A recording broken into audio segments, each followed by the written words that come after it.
Kumusta po kayo? Bago po ang lahat, first things first.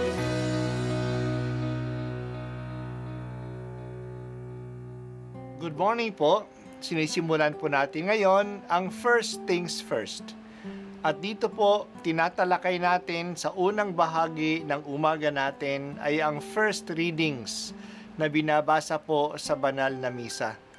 Ito pong tinatalakay natin kasi madalas po marami na tayong alam tungkol sa gospel readings. Pero konti po ang nagsasalita sa first readings. Pero ang first readings, bahagi din po yan ng Biblia, ng banal na kasulatan. Kaya susubaybayan po natin ang mga first readings, basahin po natin at kuminsan kailangan ng basahin ng 2 o 3 beses bago maintindihan kasi hindi po tayo familiar sa mga istorya at sa mga kaisipan na tinatalakay dito.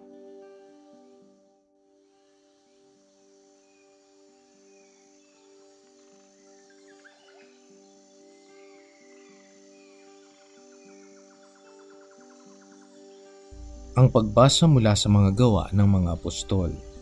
Pagdating namin sa Roma, si Pablo ay pinahintulutang umupa ng sariling tirahan kasama ang isang kawal na pinakatanod niya. Makaraan ng 3 araw, inanyayahan ni Pablo sa isang pulong ng mga panauhing Hudyo sa lungsod.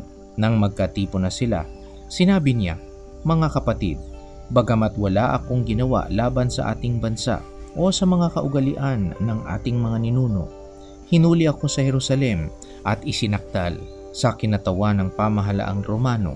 Matapos akong litisin, ako sana'y palalayain na sapagkat wala naman akong ginawang dapat na parusahan ng kamatayan, ngunit tumutol ang mga Hudyo, kaya't napilitan akong dumulog sa emperador, bagamat wala akong sakdal laban sa ating mga kababayan. Nagagapos ako ng tanikalang ito dahil kay Jesus, ang pag-asa ng Israel. Iyan ang dahilan kung bakit hiniling kong makausap kayo." Humigit kumulang sa 2 taong nanirahan si Pablo sa Roma, sa bahay na kanyang inuupahan, at tinanggap niya ang lahat ng nagsadya sa kanya.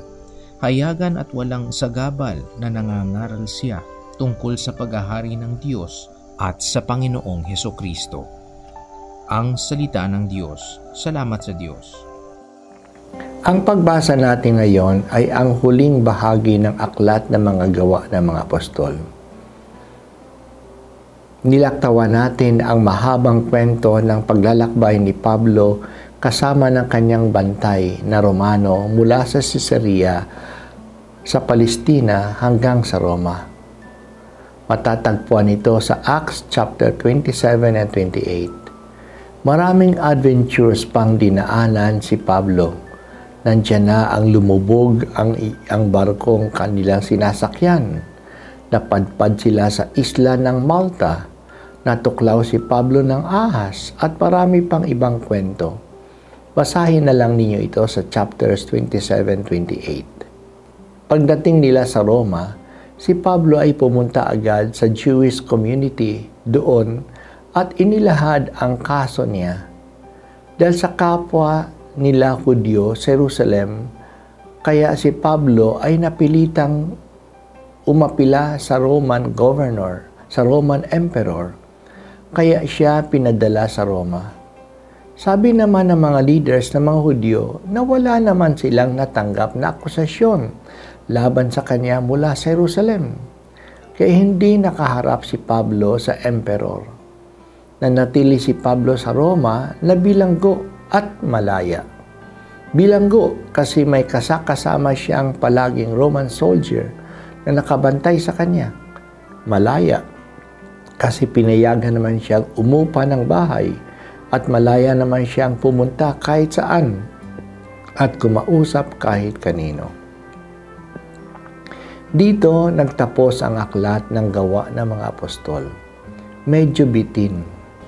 Sinundan lang ng aklat ang sinabi ni Jesus sa mga alagad sa simula ng aklat. Bago siya umakyat sa langit, wika ni Jesus, "Maging saksi ko kayo sa Jerusalem, sa Judea, sa Samaria, hanggang sa dulo ng daigdig." Nagsimula ang aklat sa pagsasaksi kay Jesus ng mga apostol sa Jerusalem. Pagpatay kay Esteban, umalis ang marami sa Jerusalem at kumalat sila sa mga lungsod ng probinsya ng Judea at Samaria. Ngayon si Pablo ay nasa Roma na, ang capital city ng Roman Empire na sumaksaklaw sa buong daigdig noong panahon. Lumawak na ang pagkalat ng magandang balita. Ang kalagayan ni Pablo sa Roma ay sumasalamin sa kalagayan ng maraming Kristiyano mula noon hanggang ngayon. Napipigilan pero patuloy na nagpapahayag. Napipigilan si Pablo kasi bilanggo siya pero patuloy siyang nagpapahayag. Kanya din ang simbahan ngayon. Napipigilan ang iba dahil sa limitasyon ng mga pamahalaan tulad ng sa China at sa mga Muslim na mga bansa. Napipigilan dahil sa kakulangan ng resources tulad ng sa Africa at sa mahirap na bansa. Napipigilan sa kawalang kibo ng mga taong materialista tulad ng sa Europa. Napipigilan dahil sa marami pang limitasyon.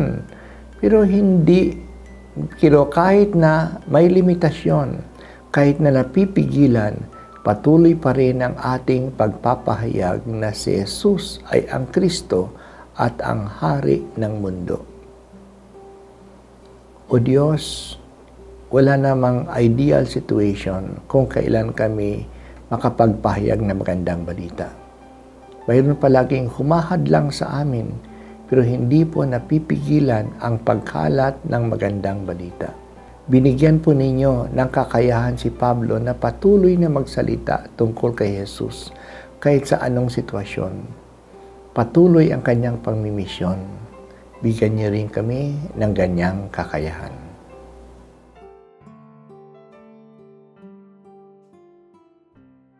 At ako po ay si Bishop Broderick Pabilio dito sa First Things First.